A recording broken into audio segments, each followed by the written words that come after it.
May the witness be excused? No objection, Your Honor.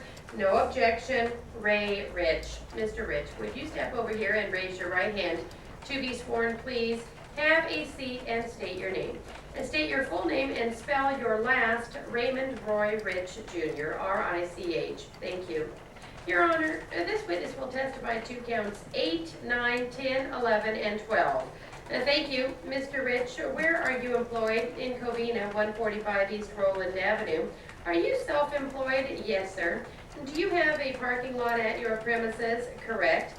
Do some other businesses also share that parking lot area? Right. And do you know where the Dial Finance Company is located? It's off my office. Are you acquainted where that parking lot is located? Yes, sir. Where would it be? To the rear of your office building? Well, it would be northeast. How far? Approximately 7,500 yards. 7,500 yards? Well, I mean to 800 yards. My apologies, sir. Do you know where Alliance Finance Company is? Yes, sir. Where are they with reference to the rear of your office building? They are west, approximately 50 yards. Where is the parking lot, if you know, with reference to the rear of the building? It would be northwest. Approximately how far from your office? Say roughly 50 yards, 40-50. Directing your attention to the 3rd day of November, 1972. Did you have occasion sometime in the afternoon hours to look out the window from your office? Yes, sir. What floor were you on, sir? 1st floor. Can you recall approximately what time it was that you looked out that rear? Approximately 2:15, 2:30. Is that an approximation? Yes. Did you observe anything at that time? I observed a vehicle pulling into the parking lot. Do you recall what type of vehicle? I'm not sure of the year. It's a Chrysler product. Do you recall the color of the vehicle? It was a black vinyl or black cloth type hard top. I call it a blue-green lower part of the chassis. And did you continue to observe this vehicle? Well, off and on, yes. All right. Did you ever observe how many persons were in that vehicle? 2. All right. Tell us from the time you first observed that vehicle come into that area, what you observed it to do and the occupants thereof. The vehicle first pulled up. Well, I noticed the car because it pulled up beside my car that was parked at the end of the parking section and stopped for a moment, and then it proceeded around and pulled around a few other vehicles.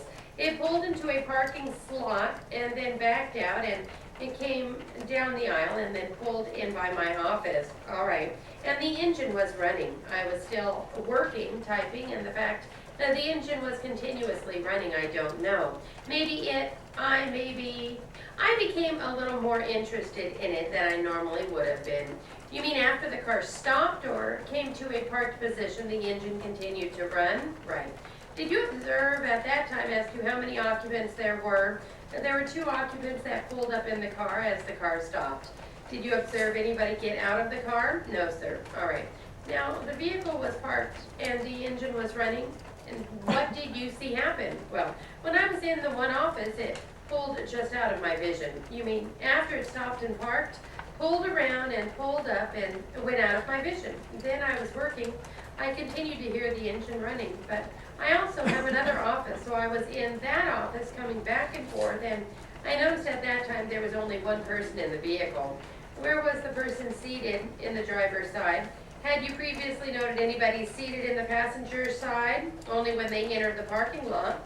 At an earlier time, how much time elapsed between the time you saw the last 2 people and the time you saw it with one? 3-4 minutes, I think. Okay, all right. And when you saw this one person in the vehicle, will you tell us what you next observed? What happened after that?